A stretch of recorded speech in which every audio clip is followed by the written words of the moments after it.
Hello friends, मेरा नाम है Shahid Ansari and welcome back to my channel. आज हम बात करने वाले हैं पंजाब स्टेट की। पंजाब में कौन सा प्रोजेक्ट निकला हुआ है जो आपको लगाना बहुत ज़्यादा ज़रूरी है। अगर आप भी स्किल डेवलपमेंट फील्ड में काम करते हैं, गवर्नमेंट प्रोजेक्ट्स करते हैं, आपके पास ट्रेनिंग सेंटर है और आप गवर्नमेंट से फंडेड प्रोग्राम करना चाहते हैं। जी हाँ, सबसे ज़्यादा कॉल जो मेरे पास आते हैं वो पूछा जाता है कि सरकार से फंड किस तरीके से ले सकते हैं। तो इसी तरीके के प्रोजेक्ट्स के द्वारा जो है हमें फंड मिलता है। तो वीडियो चालू करने से पहले प्लीज़ प्लीज़ प्लीज़ मेरे चैनल को सब्सक्राइब कीजिए, कमेंट कीजिए, लाइक का बटन दबाइए, बेल आइकन का बटन दबाइए ताकि आपको हमारे आने वाले लेटेस्ट नोटिफिकेशन मिलते रहे। तो आइए वीडियो चालू करते हैं। स्क्रीन पे आप सब लोग देख सकते हैं कि यहाँ पर जो पूरा EOI खुला हुआ है और EOI जो खुला हुआ है वो पंजाब स्किल डेवलपमेंट मिशन से खुला हुआ है। टेलीफोन नंबर यहाँ पर इन लोगों ने दिए हुए हैं। आप कभी भी अगर कोई भी क्वेरी है तो इन नंबर पर भी RF के बारे में, RFP के बारे में कोई सा भी अगर क्वेरी है तो इन नंबर पर कॉल करके आप पता लगा सकते हैं।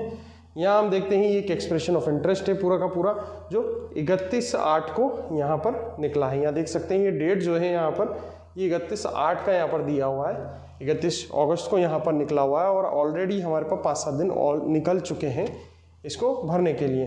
देखिए यहाँ लिखा हुआ है empanelment of training partner to undertake projects of various skill development scheme under Punjab skill development mission. ये जो RFP है वो पंजाब स्किल डेवलपमेंट मिशन ने निकाला है ताकि आप इसमें इम्पेनल्ड हो सके, ट्रेनिंग पार्टनर्स इम्पेनल्ड हो सके और स्किल डेवलपमेंट के प्रोग्राम्स इसमें करवा सकें। तो आइए आगे हम लोग चलते हैं, इसमें देखते हैं कि क्या क्या इसमें RFP में इम्पॉर्टेंट है। जो हमें ये पूरा का पूरा इंडेक्स दिया हुआ है, आप लोगों को एक बार देख लेना चाहिए। और ये कुछ एब्रीवेशंस हैं, फुल फॉर्म्स दी हुई हैं जो भी इस चीज़ में यूज़ में आने वाला है। इंट्रोडक्शन यहाँ पर दिया हुआ है पंजाब स्किल डेवलपमेंट का।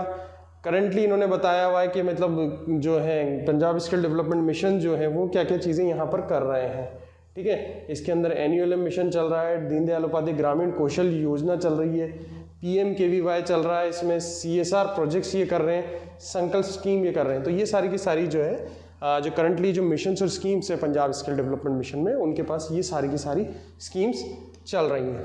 आगे हम बात करते हैं जो इनको लिखा हुआ है ऊपर कि भाई एक्सप्रेशन ऑफ इंटरेस्ट जो है इनको लगानी है और स्टेट पंजाब स्टेट के लिए इनको ट्रेनिंग पार्टनर्स चाहिए जो इनके प्रोजेक्ट को एग्जीक्यूट कर सके। यहाँ देखिए private academic technical institution who have set up state of the art of infrastructure, जिनके पास already state of art infrastructure है वो इसमें पार्टिसिपेट कर सकते हैं। Innovation in skill training like यहाँ देखिए life cycle where in the state of infrastructure define, ये सारी चीज़ें इसमें लिखी हुई है। यहाँ पर लिखा हुआ है skill training in future skills like artificial intelligence, cloud computing etcetera. जो स्किल ट्रेनिंग की इस RFP में बात हो रही है वो फ्यूचर स्किल्स की बात हो रही है। फ्यूचर स्किल्स से हम समझ सकते हैं यहाँ पर लिखा हुआ है जैसे आर्टिफिशियल इंटेलिजेंस, क्लाउड कंप्यूटिंग, ये क्या फ्यूचर स्किल्स हैं। तो ये जो RFP मुझे लगता है जो मेनली ये निकला है वो फ्यूचर स्किल्स के लिए किया है। अगर आपके पास रेडी इंफ्रास्ट्रक्चर है, स्टेट ऑफ आर्ट इंफ्रास्ट्रक्चर है, तो आप इन जॉब रोल्स के लिए लास्ट में इस RFP की लास्ट में पूरा का पूरा जितने भी कोर्सेज है फ्यूचर स्किल कोर्सेज हैं वो दिए हुए हैं, तो उनको एक बार आपको देख लेना चाहिए। आपके पास अगर सूटेबल इंफ्रास्ट्रक्चर है फ्यूचर स्किल्स के लिए तो आपको डेफिनेटली इसको RFP को लगाना चाहिए। आगे हम थोड़ा सा चलते हैं। एलिजिबिलिटी क्राइटेरिया यहाँ पर दिया हुआ है। एलिजिबिलिटी क्राइटेरिया है कि आप must have company partnership, property, ये सारी चीज़ें होनी चाहिए। आपको रजिस्टर्ड होना चाहिए 1/6/2020, जैसा कि हर प्रोजेक्ट सभी प्रोजेक्ट में होता है। 3 साल कम से कम आपका रजिस्टर्ड होना चाहिए, 3 साल पुरानी संस्था होनी चाहिए। ठीक है, संस्थान जो है ब्लैकलिस्ट नहीं होना चाहिए। नेटवर्थ ऑर्गेनाइजेशन की वो पॉजिटिव होना चाहिए, है ना। बहुत सारे मतलब नेटवर्क जो है वो पॉजिटिव होना चाहिए, नेगेटिव नेटवर्क नहीं होना चाहिए। कुछ चीज़ें हैं जो आपके संस्थान को एलिजिबल बनाती हैं। कुछ टर्म्स एंड कंडीशंस हैं। टर्म्स एंड कंडीशन में हम समझते हैं जैसे फ्रेंचाइजी में इन्वॉल्व नहीं होना चाहिए, सबलोटिंग नहीं होगी इसमें। इसके अलावा कुछ नेगेटिव फीडबैक नहीं आना चाहिए। कंसोर्टियम इसमें अलाउड है, ये कुछ इंपॉर्टेंट है। आप 2 कंपनीज मिलकर अगर कुछ एलिजिबिलिटी का इशू आता है तो 2 कंपनीज मिलकर कंसोर्टियम बनाकर इसमें अप्लाई कर सकती हैं। आगे हम चलते हैं, इसमें क्या क्या दिया हुआ है। कुछ एवल्यूशन क्राइटेरिया दिया हुआ है यहाँ। Category A applicant having prior skill training experience, जिनके पास पहले से ट्रेनिंग एक्सपीरियंस है उनका एवल्यूशन किस तरीके से होगा, तो यहाँ पर हम लोग देख सकते हैं। ये सारी चीज़ें कि भाई ये जो एक एक करके हम यहाँ पर देख लेते हैं कि जो एप्लीकेंट है वो कंपनी है, प्रोप्राइटरशिप है, वो 3 साल से इनकॉर्पोरेट होना चाहिए। अगर 5 साल से ज़्यादा तो ज़्यादा मार्क्स मिले हुए उसको। इसके अलावा अगर हम IT रिटर्न की और ऑडिटेड फाइनेंशियल की बात करें, अगर 50 लाख से ज़्यादा है और तो उसको 10 मार्क्स मिल रहे हैं। अगर 75 लाख के इक्वल है तो अलग मार्क्स है।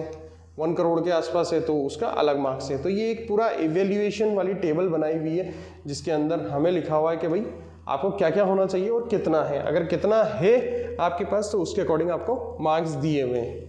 इसके अलावा हम ट्रेनिंग परफॉर्मेंस भी देख लेते हैं, पास्ट ईयर्स में कितने बच्चे पढ़ाए, कितना किया है। 250 कैंडिडेट पढ़ाए तो अलग मार्क्स है, 250 से 500 अलग मार्क्स है, 500 से ज़्यादा कैंडिडेट बनाए तो अलग मार्क्स हैं। तो ये है एटलीस्ट 100 कैंडिडेट्स तो ट्रेंड होना ही चाहिए, एलिजिबिलिटी क्राइटेरिया इनका। इसी तरीके से प्लेसमेंट जो है वो भी आपके पास मतलब होना चाहिए। जैसे ट्रेनिंग प्लेसमेंट का कुछ आपके पास प्रूफ है, वैसे प्लेसमेंट का आप यहाँ से कहीं से भी लेटर ऑफ हेड से equal to 50% and less than 60% candidate place तो उसके अलग मार्क्स हैं। देखिए इन्होंने पूरा टेबल बना दिया है ना। यहाँ पर ये प्लेसमेंट टाइप की बात कर रहे हैं कि आपके पास कितने एमओयू हैं। यहाँ पर ये इंफ्रास्ट्रक्चर की बात कर रहे हैं कि आपके पास खुद का है इंफ्रास्ट्रक्चर, रेंटेड है, लीज्ड है। तो ये सारा का सारा इन्होंने टेबल दिया हुआ और बहुत ज़्यादा ईजी किया हुआ है उसको। आप सिर्फ इस टेबल को आप पढ़िए और आपको पता लग जाएगा कि आपके कितने मार्क्स आ रहे हैं, आपको एक जो प्रोजेक्ट है वो लगाना है या नहीं लगाना है। ठीक है, इसके बाद हम चलते हैं evaluation criteria for second round में किस तरीके से होगा। अगर plan for implementation of project after allocation of target तो उसके लिए 3 मार्क्स है, कितनी तरीके से आप जो एलोकेटेड टारगेट का प्लान बनाकर देते हैं। ठीक है, प्लान फॉर मॉनिटरिंग है, एग्जिस्टिंग प्रोसेस का क्या करेंगे आप, प्लेसमेंट जिनका हो गया है, एम्प्लॉयबिलिटी पोटेंशियल का असेसमेंट कैसे करेंगे, उनके भी कुछ मार्क्स दिए हुए हैं। इस वजह से आपको जो है सेकेंड राउंड में आपको टारगेट इसके अकॉर्डिंग मिलेगा। इनिशियल स्क्रीनिंग होती है उसके बाद, और उसके बाद मतलब ये सारी चीज़ें एक तरीके का प्रोसेस है। 3 पार्ट में इन्होंने बांटा है। फर्स्ट राउंड है, फर्स्ट राउंड में इनिशियल सिलेक्शन है। सेकेंड राउंड है, अगर सेकेंड राउंड में जो स्कोर मिनिमम 15% होता है तो will be produce for second round. अगर 50% से अगर मार्क्स कम आते हैं तो सेकेंड राउंड में नहीं आता है।